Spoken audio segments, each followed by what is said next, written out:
Jones on first down, wide open, it's Barkley.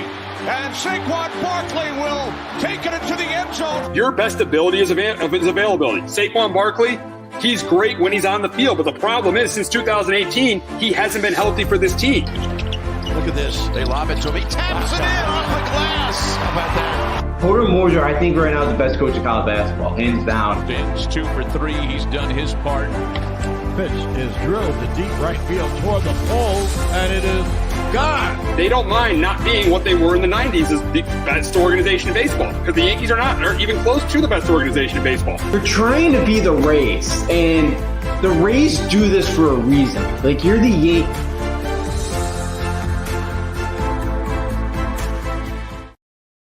Do you have a 401k and some savings for future retirement, but you don't even know if it's enough to live off of? How much is enough? And how often do you think about it? The team at JPEX Financial Group can help set your mind at ease.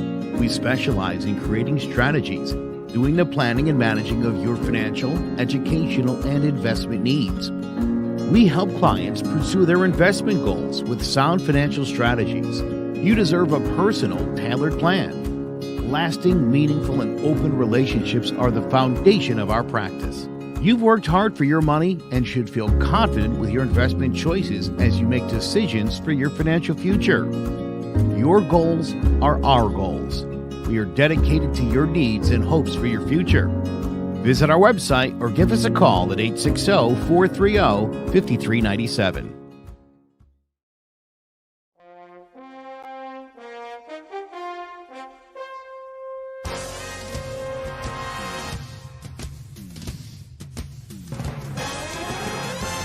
The Giants are running New York like the Times as Danny is dropping all sorts of dimes. Saquon's thighs are ruining defenses' lives and Leonard Williams making opposing QBs feel him. Receivers think it's scary to line up across James Bradbury, and the Giants have a bright future led by Coach Judge, Jury, and Executioner. Tune in to Drawing About the G-Men every Wednesday at 6, live on Facebook, YouTube, and Twitch.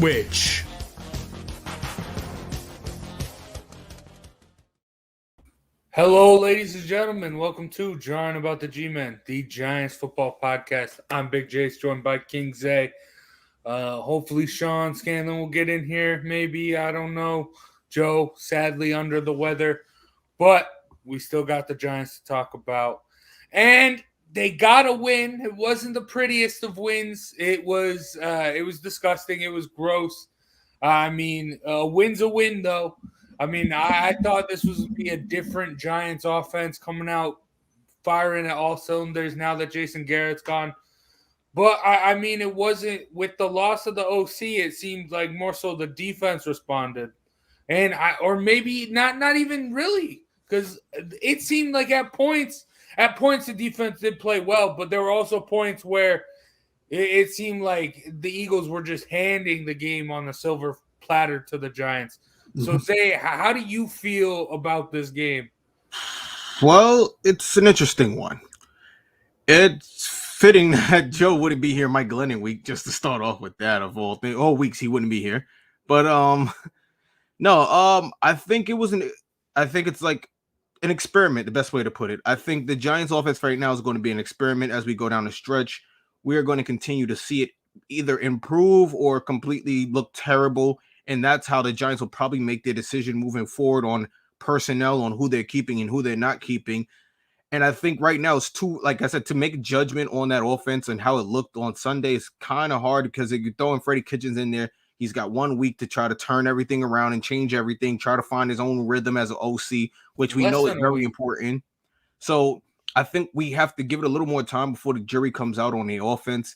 The defense, like you said, they did respond very well. It's something that we were hoping, and it had to happen knowing that the offense wasn't going to have the guy who was calling the offense for the past few weeks. It's going to be a new guy. He's going to call things a little differently. So the offense isn't probably going to run as smoothly as it normally did or should have normally ran. So I think the defense stepping up was actually really, really key for the Giants. And I think that was probably the biggest turning point for the Giants actually last week. Yeah, and I mean, Defense played great. I mean, holding any team to under 7. I mean, this Eagles offense coming into this game, they were rolling. This was, I mean, we talked prior to the Chiefs game, prior to the Bucks game, that those the Giants were seeing those two teams at the right time. You could have argued going into this game, we were seeing the Eagles at the wrong time. I mean, they're red hot, and to hold this offense, while yes, Jalen Hurts did definitely. Two of those 3 interceptions he threw were just horrendous. The Tate Crowder one and Darnay Holmes one. But I mean, also the Eagles play calling was atrocious. I don't know. I mean, it wasn't even a touchdown game for most of the game, and you're out there throwing the ball like you're down by a bazillion, just trying to get back into the game. They had success running the football. They should have kept doing that, but hey, they didn't, and the Giants took advantage of that. No. But I will say, I know this puts the Giants kind of in like a position to make a run. I mean, especially looking at the games they have up: Eagles again, Washington, Dallas, Miami. The only real scary game, I'd say, like the only game that makes me really all that worried is the Chargers, which I mean, the Giants could go on a tear here, but like they need to get that offense going. That they need to get it up. The defense played great, but I just don't see this team's been so high and low so much. The defense, I don't think, can continue that, so they're going to need the offense to step it up. And I mean, you talk about the short turnaround, less than a week, with Freddie Kitchens calling the plays, and as soon as like stuff starts to get into rhythm, you're going into this week, and you might not even have your starting quarterback in Daniel Jones. Got a strained neck, doubtful for Miami. Honestly, I still do think he's probably going to play, to be honest. I know he's doubtful. I know everyone's – but Daniel Jones is a tough kid.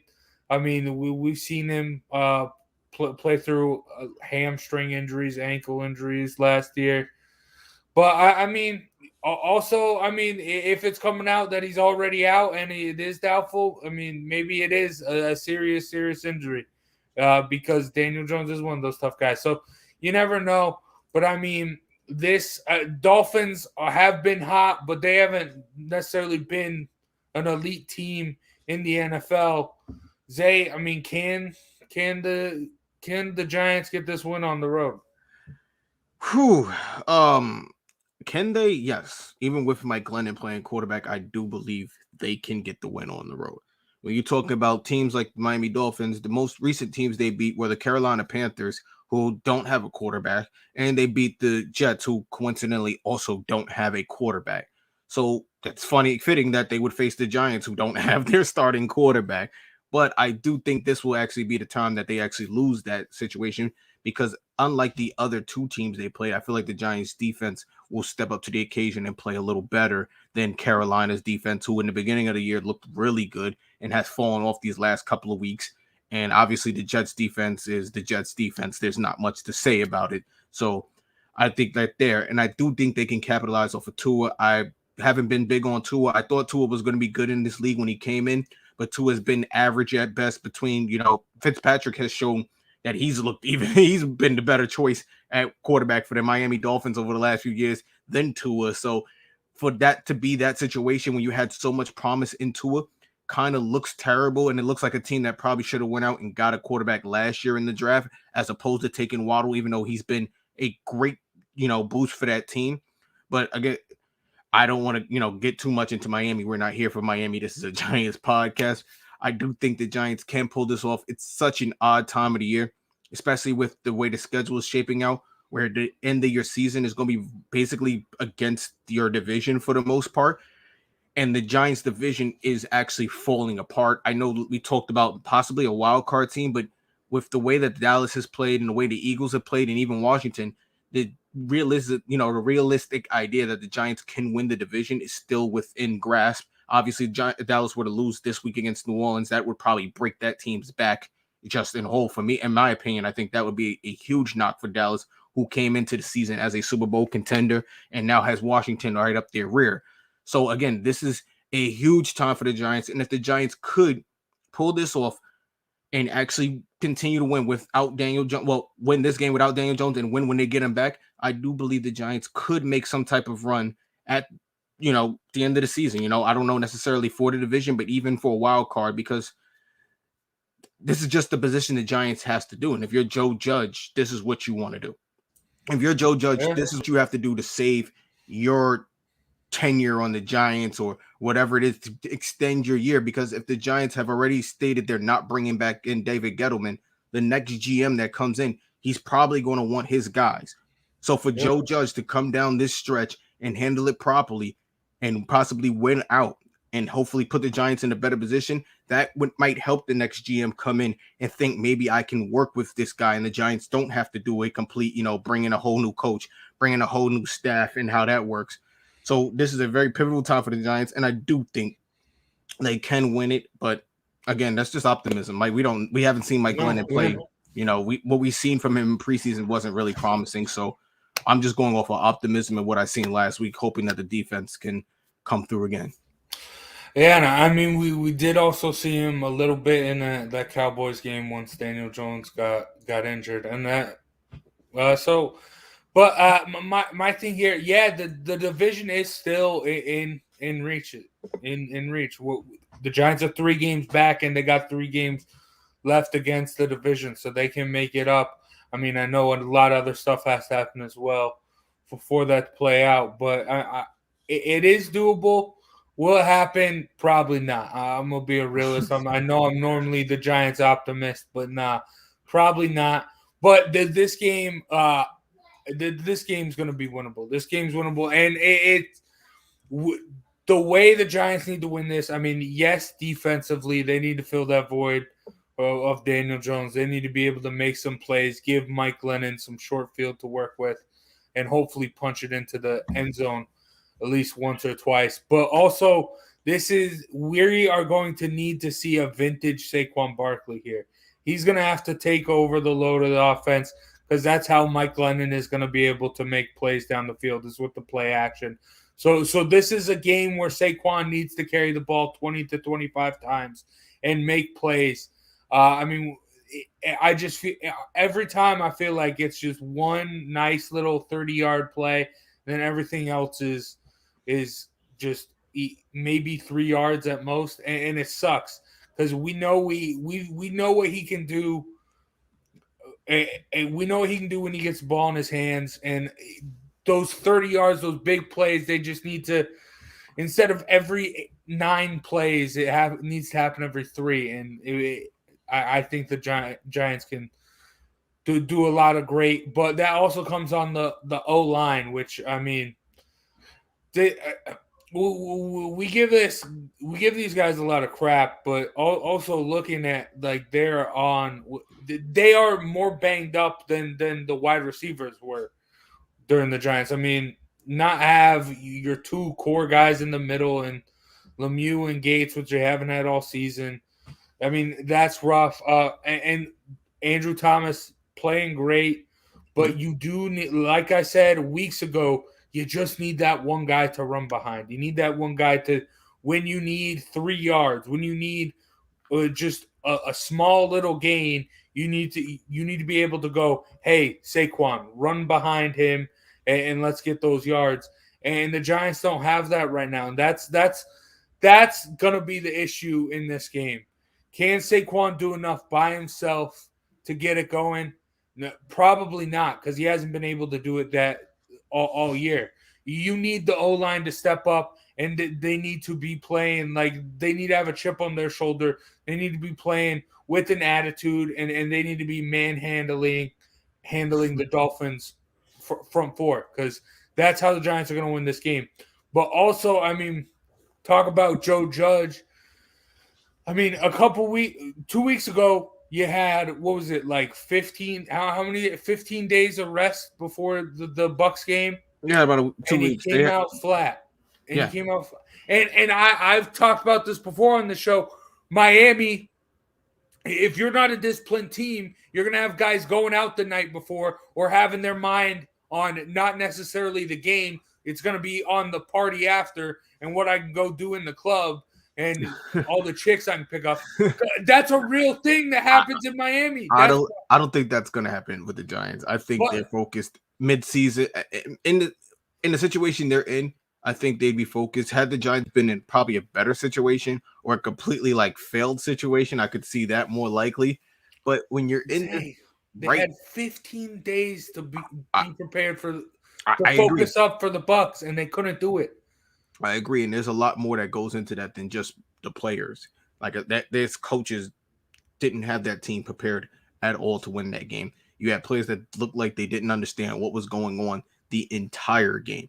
That's the biggest issue with the Giants, is that you had 2 weeks and you couldn't come up with you couldn't even come up with a score. You couldn't come up with a plan to get a score. It was terrible. It was probably the lowest of their lows. So I'm hoping that was what it was, the lowest of the lows for the Giants, and it will never happen again, because I was one of the optimistic people who felt you got 2 weeks, you should bounce back and go on a run. You should get healthy. You're getting guys back, and it just didn't turn out that way, and we ended up still losing guys. We lose Kadarius Toney again another week, another guy who we can't rely on to be healthy. As much as we talked about Odell Beckham Jr. and his health, Kadarius Toney is another one who's coming in, great, outstanding playmaker. We can't keep him on the field. It's really bad. I don't know what's going on with the team's medical staff or attrition or whatnot, but there's something going on more than just the players on that team. So I don't want to put that 2 week blowout just on the players. So there's way more than that. I get that, but I mean, it does all come down to discipline. And both, while I don't expect what I mentioned to happen, I still got to bring it up because discipline has been an issue for this team. I mean, on the field, mostly, there hasn't been any incidences off the field. But still, when discipline's an issue and you're going to a hot spot like Miami, something like partying and not necessarily having your head fully in the game, that's a completely realistic thing that could possibly happen. But I don't expect it to happen. I pick the Giants every week. I think this is the get-right game for Saquon. I think he has a big, big day on the ground, and the defense is able to make some stops. I mean, I loved Tua. I like Tua coming out of college, but he just hasn't been it. I don't know why. I do think that they still do have some time to maybe get something going. I mean, he still is developing. I did not like the yanking and just going in and out with him last year with Fitzpatrick. So, and he has been injured and banged up at this season as well. So I'm going to give him the benefit of the doubt. I still do think he can turn into something, but I do expect this defense to make some plays, get some turnovers, but I do think it's going to be a close game, and I do have faith in Saquon Barkley to move the ball, get some rush, get some first downs for us, but I think this is going to be a field goal battle, and in any field goal battle, even though he missed a 50-yarder last week, I will still always take Graham Gano. If I were betting on this game, I'd bet the under.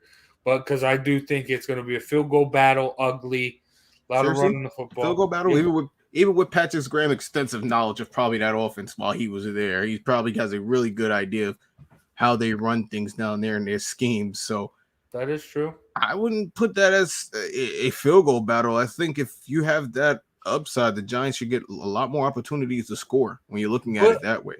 Yeah, but I mean, they've been struggling to score all year. They should have opportunities. Mike Glennon and with Mike Glennon, do you think they're gonna? Like I said, you know when it comes, that's a funny one. No, but seriously, hockey score. I mean, I hear all that, but again, when it comes down to this Giants offense, you have to still give it time. That last week was a new offensive coordinator trying to run someone else's system, not necessarily his system. And then the most important part is he's trying to stay on schedule, which the Giants, I say week after week, they have to find a way to stay on schedules. 3rd and manageable, 2nd and 5. Stop getting into these 2nd and long, these 3rd and longs, because you're not converting them, and you end up having to give the ball back to the other team. It's hard to stay on schedule when you're doing someone else's, you're running someone else's playbook, because you're now trying to get a feel for how this playbook runs and how I can run it smoothly so everything can work. So I'm going to give it another week before I just rip Freddie Kitchens to shreds. But these certain things take time. It's not like, this isn't Madden. You're not going to just add a new playbook, click the play, and the players are just going to run it like the game. A lot of this takes time. There's a flow that goes to the game. There's all this other stuff that people don't realize is going on in the game. So I want to give Freddie Kitchens a little more time to get a feel for his play calling right now. That's all it is. I'm with you. That's why I think it's going to be a low-scoring game. That's why, because – I mean, I get the 5-day turnaround last week, but now you have a full week, but you don't have your starting QB, so that's still gonna cause some issues. So I think a field goal battle. I think it's gonna be like a Big Ten game, just punt battle for field goal for field position. Just an ugly football game. But who knows? I said the Giants would be clicking on they'd have a spark in their offense with the new OC last week, and it wasn't that. So maybe if I say it's going to be a field goal battle, it's going to be a shootout. Vice versa. Yeah, maybe vice versa. I think it'd be 17-14 Giants easy. I think they can wrap that up 17-14. I think they'll get enough defensive stops. Like I said, Patrick Graham probably has a really good grasp on that offensive and how it goes. So you mix that in there, and I think the Giants could at least get 2 touchdowns with Mike Glennon. And if they can stay in manageable positions, don't make Mike Glennon have to convert 3rd and 18s, 3rd and 14s, 3rd and 15s, 2nd and 10. Put him in 2nd and 5. Put him in 3rd and 2. Let's keep these drives alive and give Mike Glennon a chance. And if anything, he got most of the reps preseason, so he should be very familiar with the offense. Well, I mean, that was Jason Garrett's offense. How familiar is he with Freddie Kitchens, But I do think, regardless, it is going to come down to the defense, being able to make those stops, being able to make those turnovers on Tua. But I mean, with that being said, I mean the Dolphins defense isn't necessarily terrible. Mike Glennon, I mean, I don't think Mike Glennon could rip it up, and I can also see Mike Glennon turn the ball over a little. That's why I say offensively it has to go through Saquon Barkley. This has to be the Saquon show this week. Well, like you said, he could turn. That's why I said stay in manageable positions. Don't make him have to convert these long plays where we know we don't want him throwing 3rd and 15. If Mike Glennon is throwing 3rd and 15, I'm switching to another game for this play because I know it's not going to end well. It's either going to be a turnover, incompletion. It's just not going to end well. They have to stay in manageable positions and make it work. If they don't, they'll lose this game badly. Yeah, I mean, they have to play like they played last year against Seattle. And, I mean, this Seattle's team last year is a lot better than this Dolphins team is. So it's doable. And they didn't have Saquon Barkley that game either. So you got to stud.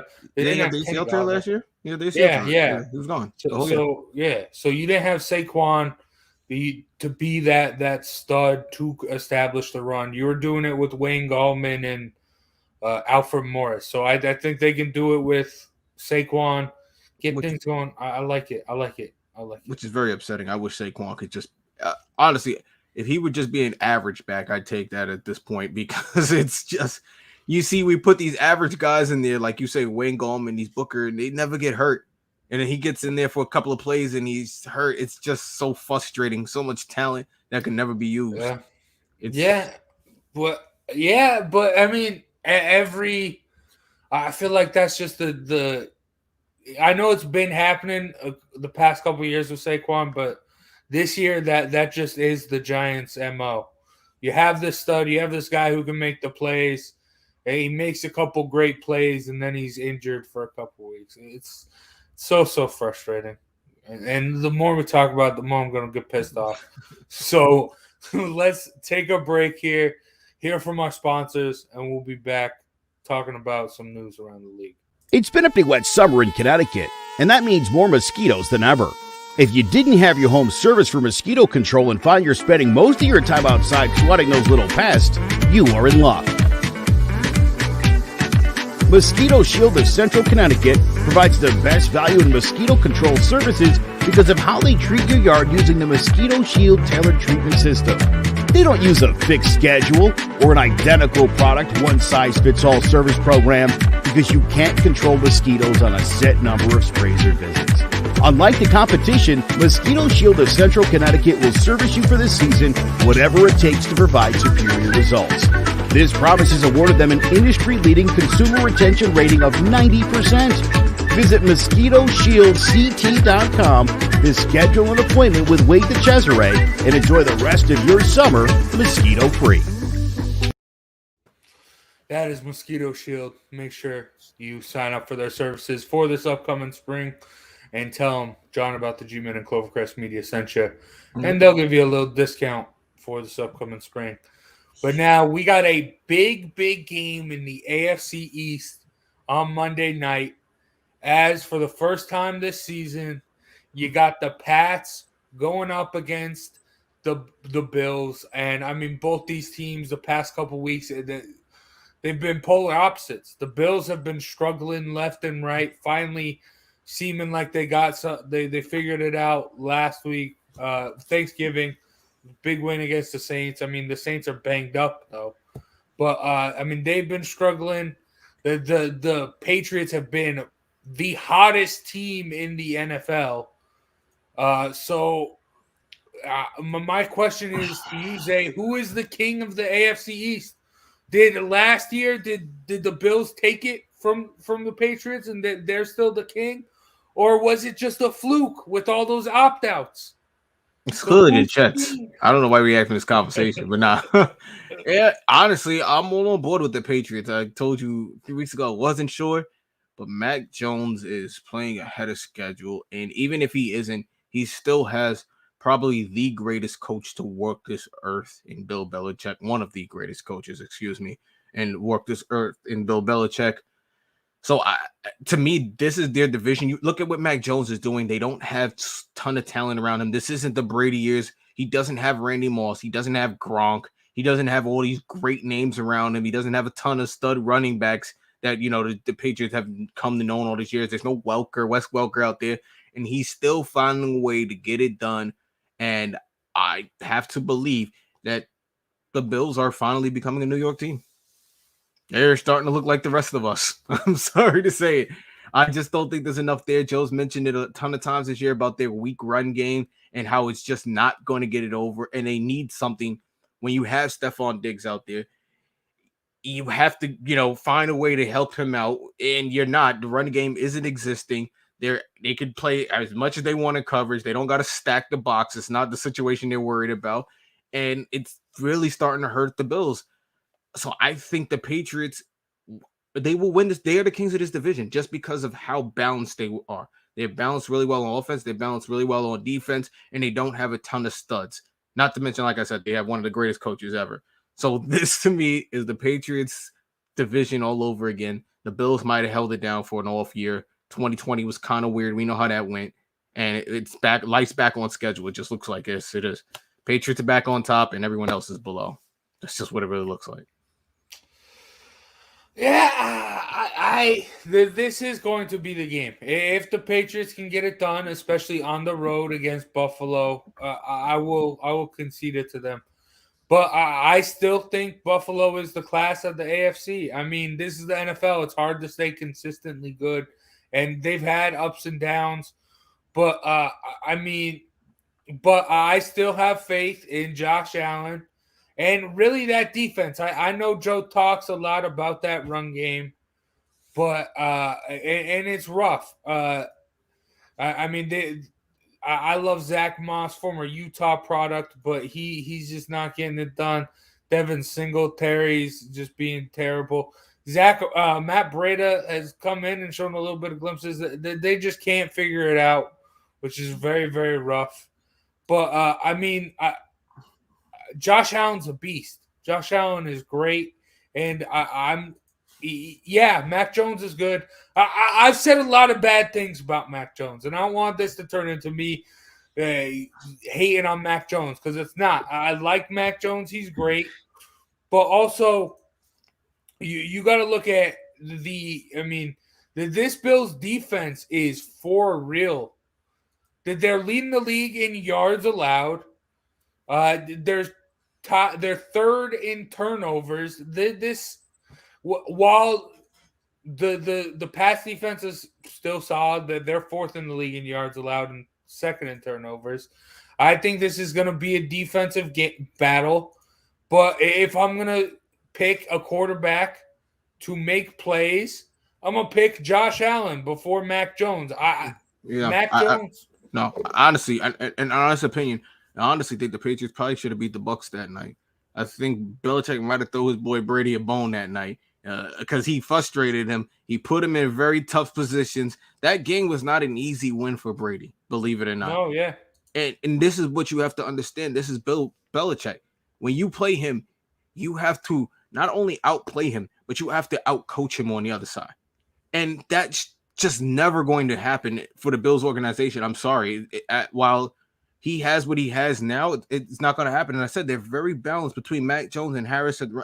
They keep that ball going on off. I hate to say it, I love watching the Patriots play now, because obviously watching the Giants has been miserable, but as a Giants fan, I can't believe I'm saying this. I'm starting to like Mac Jones. I'm wishing we had Mac Jones. He looks like he doesn't blow you away. He's not super fast. He doesn't have the best arm, but it's what he does, his intelligence on that field, that keeps him in the game and keeps his team in the game. And that's what the Giants sometimes don't have. And most teams wish they had. That's what I think Mac Jones 5-10 years from now he'll be a top 5 quarterback in this league all day. And it's not to take anything away from Josh Allen, but if you're just going to be able to run the ball with Josh Allen and hopefully throw the ball to Diggs, that's not going to get it done in this league. It's really not. We've seen Josh Allen in pressure situations also where he's blown it. We've seen it in the playoffs. So it's very hard for me to just jump on that Josh Allen bandwagon when I've seen him at his worst, and I have yet to see Mac Jones yet at his worst. So I can't really say who I'd rather have. But from what I've seen and what I'm seeing this year, if I had to have two of them, I want Mac Jones right now. It's just me. Well, I don't know about that. To me, like I said, it's the Bills' defense. I think Bills' defense is solid. That's why I think they sucked in the playoff. Last year, this defense was not what it is last year. I mean, it's not what it is this year. And even the year before, their defense was good. But the year before last year was an anomaly. It just didn't show up. And luckily, you did have Josh Allen playing out of his mind. But I will always take the guy who can push the ball down the field and keep going and be that athletic guy more than I will in a situation like this. I mean, look, I'm not trying to diss Mac Jones at all. He's solid. He's good. He's very smart. Yeah. He fills a role, and he does that. But when you need to go out, 2-minute drill, get the ball down 75 yards down the field to score, I'm going to take Josh Allen. And I do understand it's a Belichick defense, and he's going to understand what's going on. But, I mean, Diggs is a beast. J.C. Jackson has played great, but I don't think he can cover Diggs.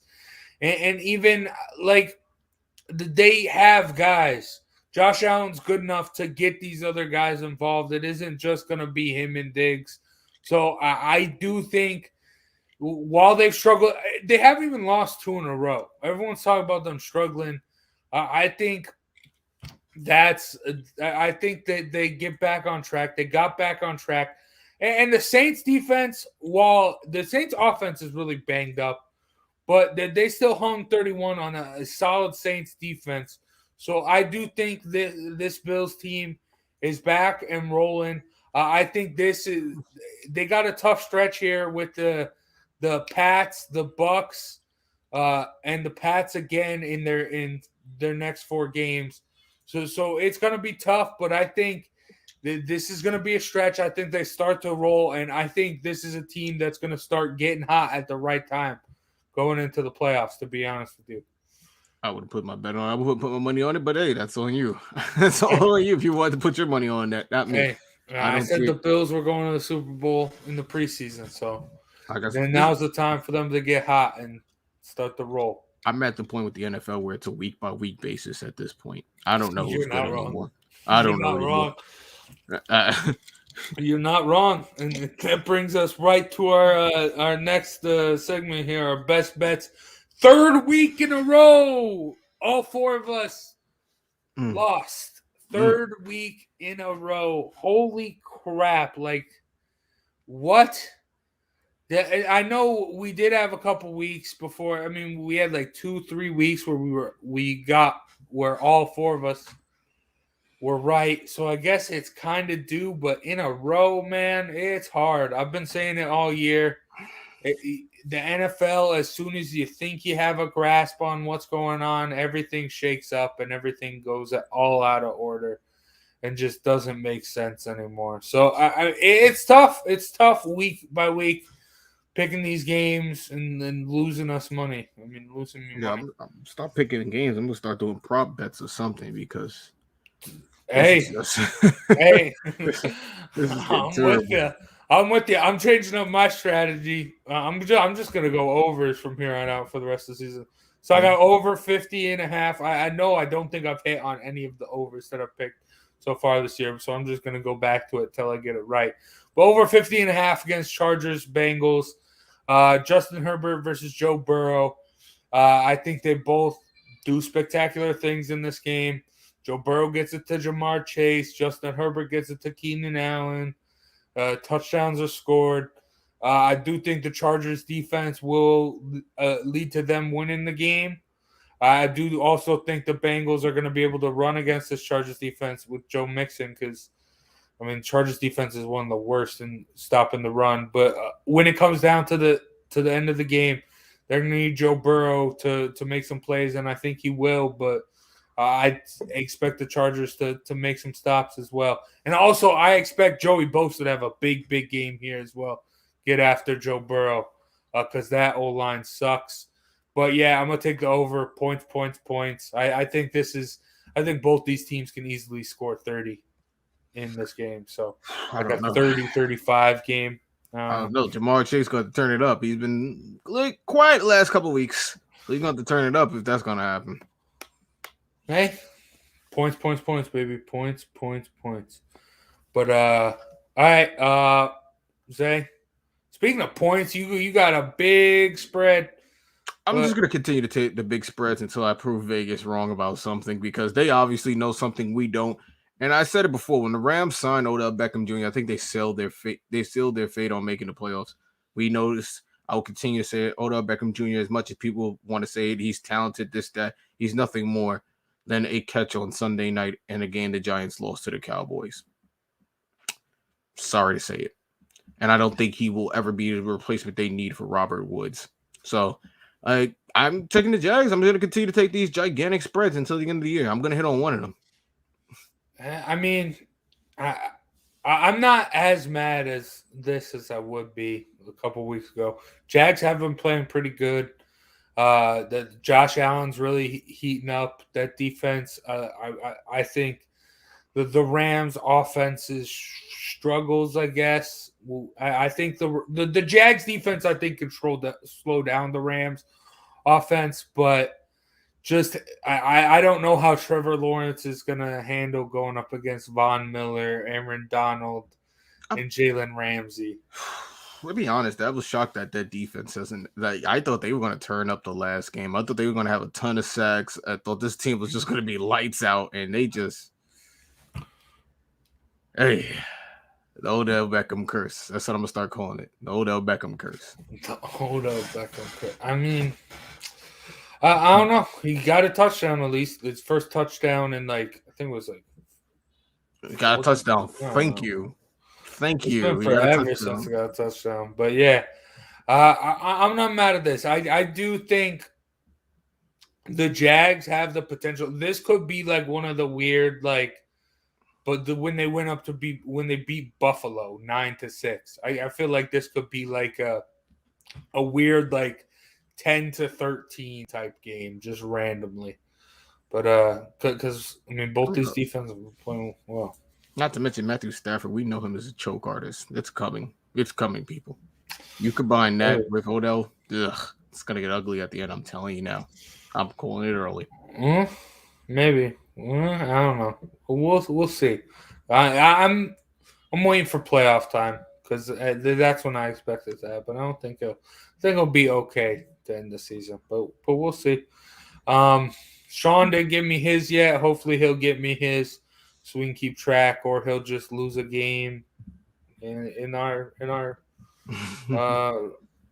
rankings or whatever. I don't know. We'll figure it out. Hopefully lose a game. It's all right. It's cool. Hey. But Joe got the Ravens +4. Wait, they're favored, or did I mistype that? No, they're not. They're not underdogs. Yeah, it's -4.5 against the Steelers. I like this. Steelers defense without T.J. Watt, without Minkah Fitzpatrick, in shambles. Big Ben's. It's terrible. It's time to hang it up. Yeah. Sorry, Big Ben. It's time to hang it up. It's over. Yeah. He's hurting the team by being out there more than he is helping them. And that's why I say it's a sham that people go about, oh, how great the AFC East is.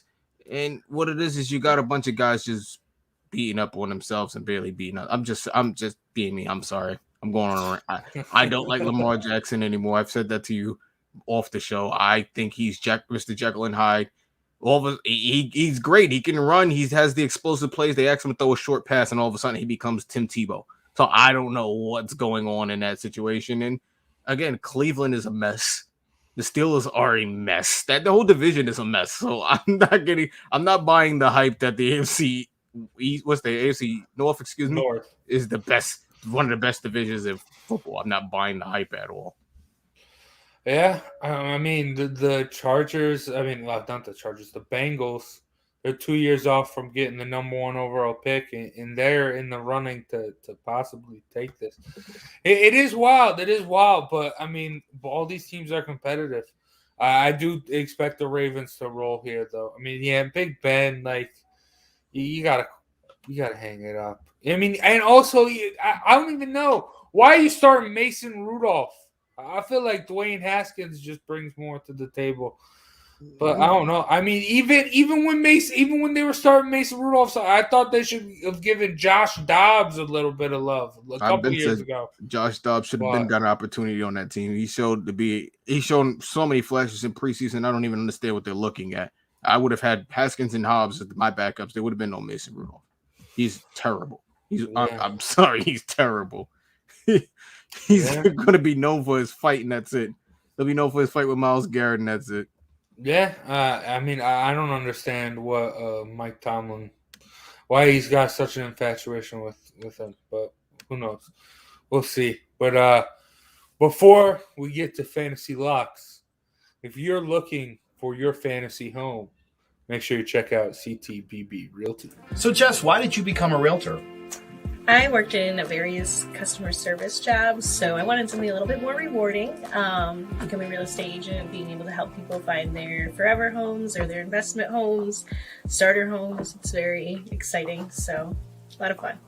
Now, you've gotten off to a really good start in your real estate career. What has been the most rewarding part of this for you so far? Helping people, especially first-time home buyers, finding their first home. They're so excited. I'm so excited to help them. So it's a nice, rewarding part. What is it that you think makes you different than other real estate agents? I think that my various roles in customer service has helped me. So I like to ask a lot of questions and I want to know what I'm doing. So I think that helps a lot because I'm not going to steer people the wrong way. I'm going to make sure they have knowledgeable decisions and help them find the right home. Last thing I'm going to ask you is, and I know these are words that you live by, but the mantra at CTBB Realty is? People over paychecks, do the damn thing. And that's what we do.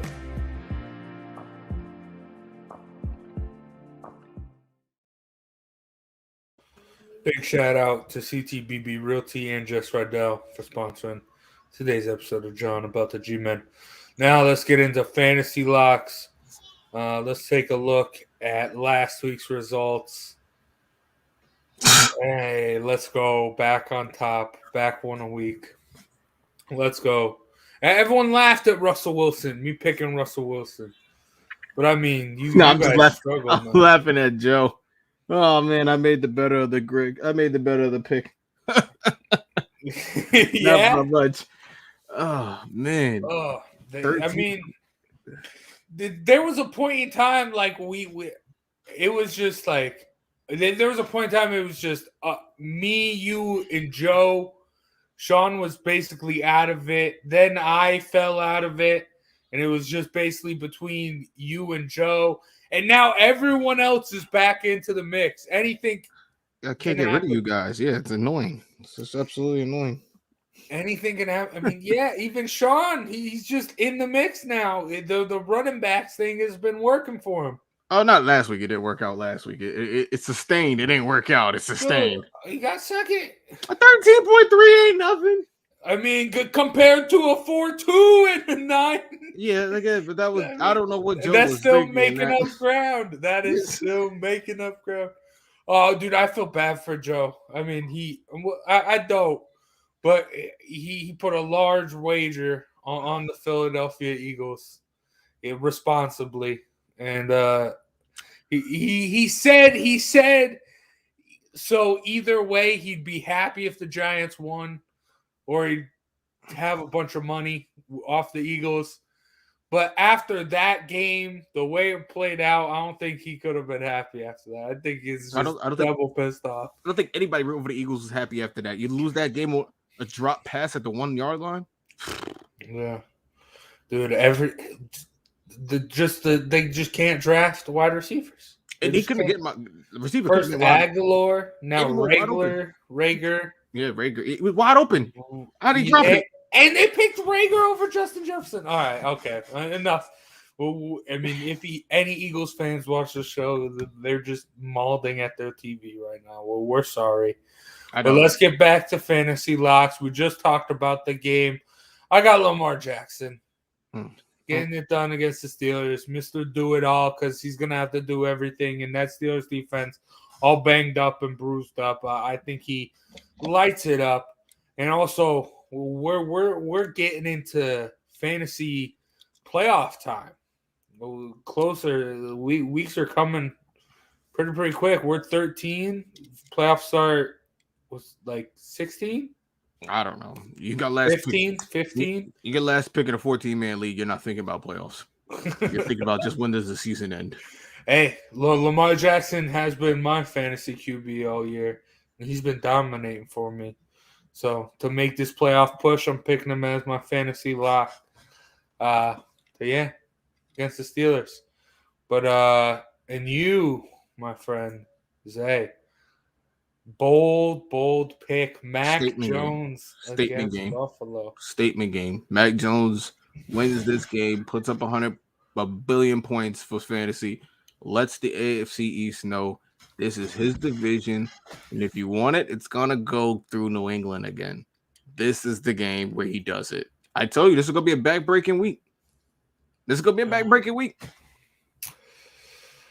Oh, I just don't know, man. I mean, I also feel like a lot of people are just so hot on the Pats. It's time for them to burn out, but I don't know. I mean, you are the current leader in fantasy locks, so you're doing something right, even though last week was rough, but gotta do something right on this show. I ain't picking him right. Yeah, I mean, the past couple weeks, no one's picking our best bets, right? And Joe Mixon against the Chargers, easy. I like it. Like I mentioned earlier, Chargers run defense is atrocious. I don't understand why. But like I also did say, I think Joey Bosa could have a big game against that O-line. And, I mean, DN doesn't just go after the quarterback. I think he can get some tackles for a loss against Joe Mixon as well. But we'll see. we got another great week of games ahead of us. And, I mean, 13, right? 13 already. Yeah, right? week 13. So, what, 5 more weeks, right? 5 more weeks. Went by fast. It did. Went by fast. I think we only got, 2, maybe 3 more weeks of buys. And then, yeah. Before you know, it'll be Christmas. We'll be at playoffs in January and Super Bowl in February. It's exciting. It's flying voting by. in New York. Sports voting in New York in February. Yeah. Can join you guys. Make some money finally. Hell yeah.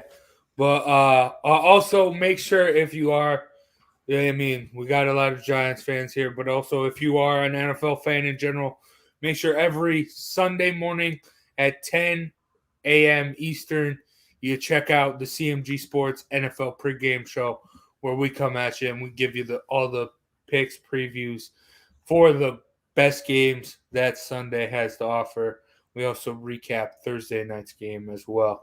So make sure you check that out. That's Clovercrest Media on YouTube.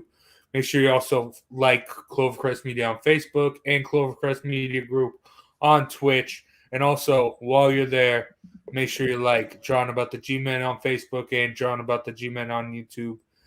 And, and big shout out to Clovercrest Media Group. Make sure you check out www.clovercrestmedia.com.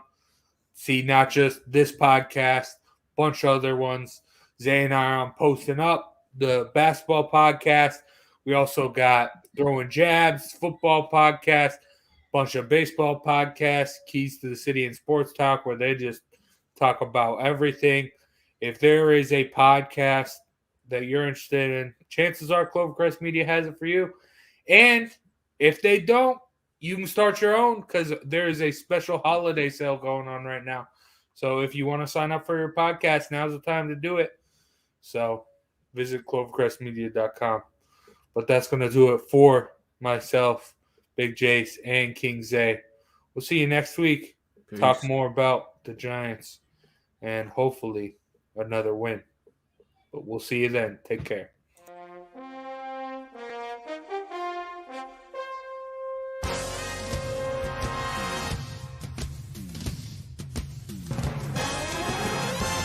The Giants are running New York like the Times as Danny is dropping all sorts of dimes. Saquon's thighs are ruining defenses' lives and Leonard Williams making opposing QBs feel him. Receivers think it's scary to line up across James Bradbury, and the Giants have a bright future led by Coach Judge, Jury, and Executioner. Tune in to Drawing About the G-Men every Wednesday at 6, live on Facebook, YouTube, and Twitch.